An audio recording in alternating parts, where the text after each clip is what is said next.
आदाब। Programme agenda में आपका एक बार फिर स्वागत है। हमारा आज का एजेंडा है ज़राअत और बागवानी। ज़राअत इंसान के लिए आमदनी का सबसे पुराना जरिया है। पेश है रियासत जम्मू कश्मीर में पिछली आधी सदी में ज़राअत के शोबे में आए बदलाव और तरक्की पर एक रिपोर्ट।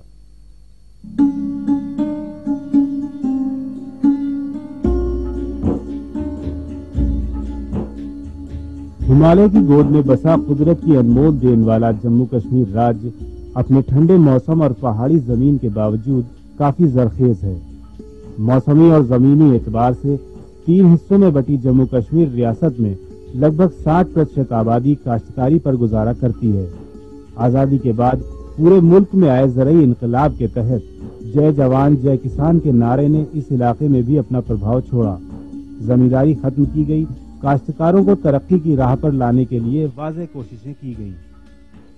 इसका पता इस बात से चलता है कि सन 1955-56 में 5,49,000 हेक्टेयर जमीन पर खेती होती थी और 1996-97 तक ये इलाका बढ़कर लगभग 820 लाख हेक्टेयर में तब्दील हो गया, जिसमें बागवानी भी शामिल है। जमीनी पैदावार बढ़ाने के लिए कई तरह के कार्यक्रम चलाए गए, जिनमें सही खाद और नए बीजों का आयात भी शामिल है।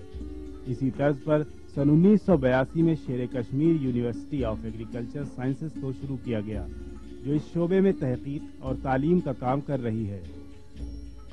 सन 1950-51 में रियासत की पैदावार कुल 4,53,000 मैट्रिक टन थी, जो 1996-97 में बढ़कर 16,08,000 मैट्रिक टन हो गई। कश्मीर इलाके में काश्त की पैदावार दर सारे मुल्क से ज्यादा है। यहाँ पर 40 क्विंटल पर हेक्टेयर की दर से पैदावार होती है और मक्का, गेहूं, चावल जैसी फसलें काश्तकारों के लिए अच्छी खासी आमदनी का जरिया हैं। लेकिन जैसे जैसे आबादी बढ़ती जा रही है, उसका दबाव भी पैदावार पर हो रहा है। रियासत में बागबानी का महकमा बागबानों के लिए काफी इमदाद करता है। यहाँ के फल तथा मेवे इंतहाई तौर पर पसंद किए जाते हैं। बादाम और केसर तो बाहर के मुल्कों में भी काफी पसंद किए जाते हैं।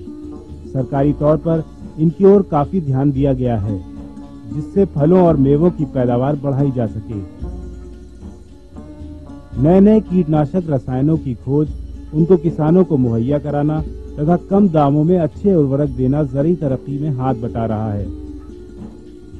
रियासत का तीसरा हिस्सा लद्दाख अपनी खुश्क आबो हवा के लिए अलग ही जाना जाता है।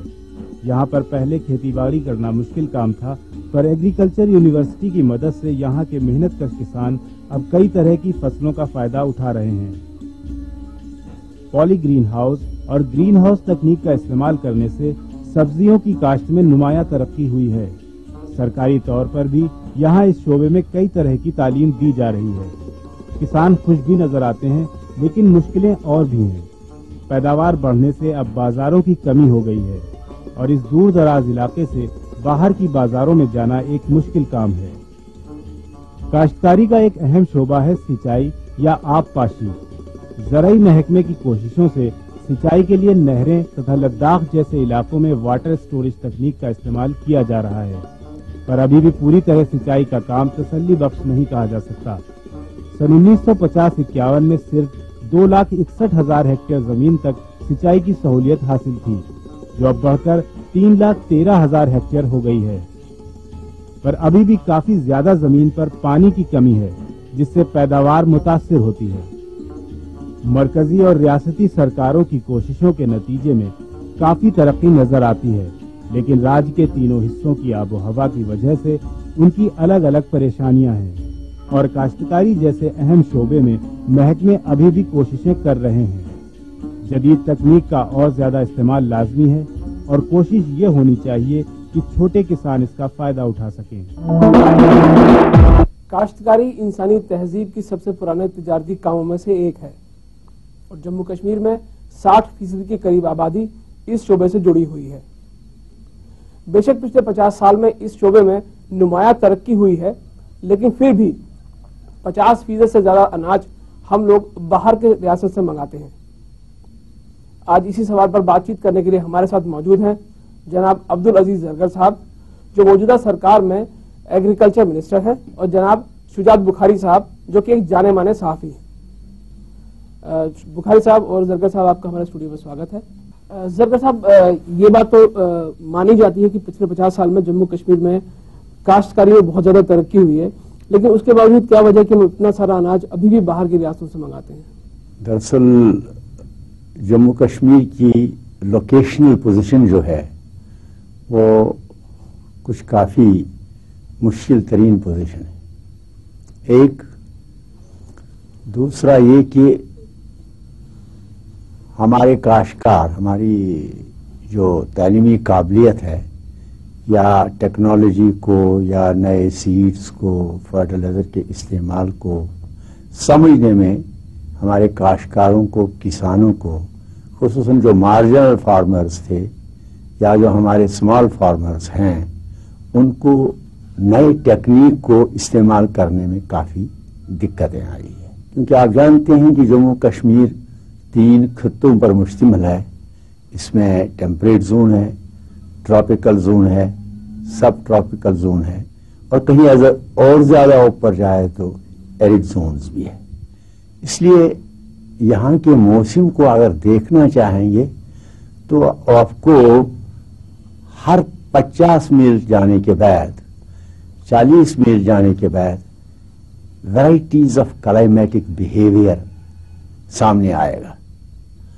تو اس حساب سے سیڈ کو بنانا یونیورسٹی کے ذریعے، سیڈ فارم کے ذریعے، یا فاؤنڈیشن سیڈ کو پھر سرٹیفائیڈ سیڈ میں لینا، پھر کسان کو، اس کے لیے اس میں کافی وقت لگا۔ اس کے باوجود بھی جیسے آپ نے کہا بہت کچھ ترقی ایگریکلچر میں ہوئی۔ یہ صحیح نہیں ہے کہ 60% کسان یہاں ہے، یہاں 90% کسان ہے جن کو کاشتکاری پر، ہل جوتنے پر، زمین کو چلانے میں، اس سے اپنا اکنامک بینیفٹ لینے میں ان کا دارومدار ہے۔ اور میں سمجھتا ہوں کہ کوئی اس وقت تک جو پروگرس ہمارے پروڈکشن میں ہوا وہ کوئی 15 لاکھ سے اوپر کے میٹرک ٹن ہوا ہے، اور آبادی کے سلسلے کو خیال میں رکھتے ہوئے جیسے آپ جموں کشمیر کو لے لیں گے، 1 کروڑ سے 1,69,000 کے قریب ہے، اس کے لیے ابھی تک آج کے زمانے میں ہمیں 23 لاکھ میٹرک ٹن کی ضرورت ہے۔ 15 لاکھ کے بعد آپ کے پاس رہتے ہیں 8 لاکھ ٹن۔ 8 لاکھ ٹن ہم نے ابھی پیدا کرنے ہیں۔ اس کے لیے ہمیں نئے ٹیکنیکس کو، نئی فارمنگ اسٹریٹجیز کو، اور دوسری جو باتیں ہیں ان کو استعمال کرنا ہے۔ ہمارے ہاں ایگریکلچر جس میں دالیں بھی ہوتی تھی، آلو بھی ہوتا تھا، شالی بھی ہوتی تھی، مکی بھی، اور گندم بھی، باجرہ بھی، یہ ہمارا اکنامک سٹی تھا، بیک بون۔